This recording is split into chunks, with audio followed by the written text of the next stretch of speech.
Hoje a gente vai mergulhar numa análise focada em princípios para a evolução pessoal. A base é um material que detalha uma jornada bem específica, sabe, de superação. Isso. Começa lá em 2013, que é descrito como um ano de colapso mesmo. A pessoa tinha uma vida que parecia estável, né, mas por dentro um sentimento de estar perdido, sem rumo. E ainda lidando com coisas como excesso de peso, hábitos meio autodestrutivos. Exatamente. E a fonte traz uma ideia interessante, né? Que às vezes as dificuldades não quebram a gente de uma vez. Elas vão minando aos poucos, sabe? Uhum. E aí sugere que disciplina, rotina podem ser cruciais nesses momentos. Então a nossa conversa hoje vai ser para explorar como esses princípios do relato podem, tipo assim, dar umas luzes práticas, né? Para quem está buscando se desenvolver. Certo. A missão, então, é extrair os aprendizados mais fortes dessa experiência e dos conceitos ali. Legal. Vamos começar a desembrulhar isso, então. Bora lá. O ponto de partida no material, depois desse momento difícil, parece ser a busca pelo propósito. É o princípio 2. E a sugestão é bem curiosa, olhar para a infância. Sim. O que trazia alegria de verdade? Quais eram as brincadeiras, os interesses genuínos ali? Isso. A ideia é que nessas memórias podem estar umas pistas, sabe? Pistas valiosas sobre uma vocação, uma missão pessoal que talvez a gente esqueceu pelo caminho. Hum, E essa redescoberta do propósito, segundo o texto, se conecta direto com a necessidade de definir um destino para poder traçar um mapa. É o princípio 3. o mapa. É. Ter clareza de onde se quer chegar, né? Na carreira, na vida, com metas intermediárias, os tais checkpoints. É fundamental. A analogia que usam é de um jogo de tabuleiro, né? Avançar casa por casa, mesmo que seja devagarinho. Faz sentido. Avançar sempre. Mas o relato também, ele traz um alerta importante, né? Ter um mapa não garante que a viagem vai ser tranquila. Pois é. A experiência pessoal que ele conta de ficar desempregado em 2008, bem quando planejava um salto na carreira, nossa, ilustra muito bem isso. E é aí que entra a persistência e a ideia do peça e receberás, o princípio 4. Só que com um ajuste, né? Um ajuste crucial. Isso. A chamada projeção inteligente. O ponto central ali não é só, pensar positivo e pronto. É alinhar esse pensamento com a ação. Ação concreta, realista. Uhum. Acreditar que é possível, Sim. mas agir de forma consistente para que aquilo aconteça. O exemplo é ótimo. Querer promoção faltando ao trabalho. Pô, não funciona, né? Claro que não. A fé e a intenção precisam de esforço junto. E aí entra forte a disciplina, o princípio 11. O material coloca ela acima da motivação, que é a passageira. É um estado de espírito, né?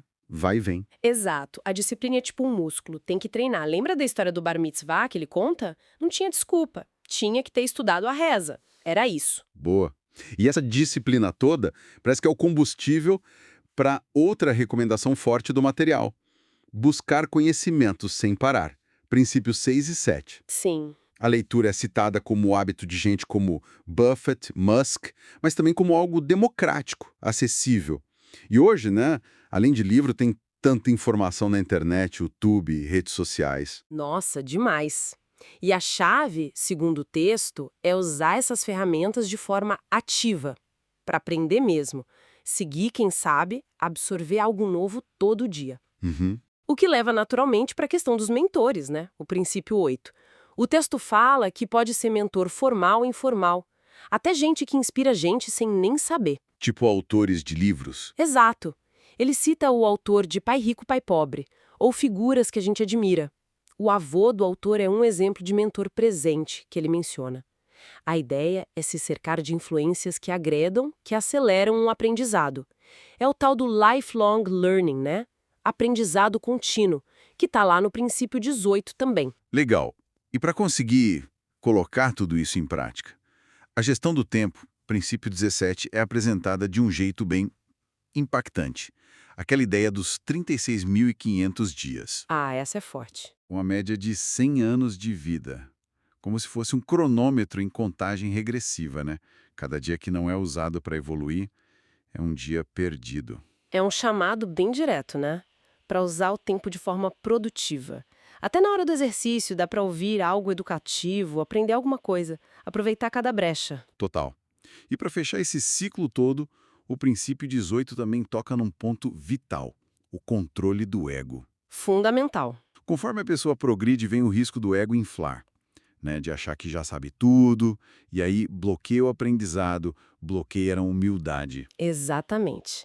Reconhecer que sempre tem o que aprender, pedir ajuda quando precisa, se manter aprendiz, é essencial para continuar evoluindo e não cair na armadilha da arrogância, da estagnação. O autoconhecimento ajuda muito a manter o ego no lugar, né? Então, resumindo essa jornada que o material descreve, o caminho parece ser reconectar com o propósito, criar um plano, mas ter a consciência de que a disciplina e a ação inteligente são até mais importantes que o plano para superar os obstáculos. Perfeito. E tudo isso sendo alimentado por busca constante de conhecimento, mentoria, bom uso do tempo e, crucialmente, humildade. É isso aí, são peças que se encaixam, né? Nesse quebra-cabeça da evolução. A disciplina diária, mesmo em passos pequenos, focada no que importa, parece ser o segredo. Mais eficaz que aqueles picos de motivação que somem rápido. Uhum. Como diz aquela citação do Bernardinho no material, né? A vontade de se preparar tem que ser maior do que a vontade de vencer. Vencer é consequência, a preparação constante. Essa é a chave. Isso deixa a gente com uma reflexão interessante, né? Inspirada pelo próprio relato. E se aqueles momentos em que tudo parece dar errado, tipo o desemprego inesperado, não forem falhas de verdade? E se forem, sei lá, ajustes de rota necessários? Ótima pergunta. É uma perspectiva bem interessante. Talvez esses desvios, esses erros, vistos por essa ótica dos princípios, talvez sejam convites, né? Convites meio forçados para a gente reavaliar, aprender mais e fortalecer a jornada. Algo para se pensar mesmo.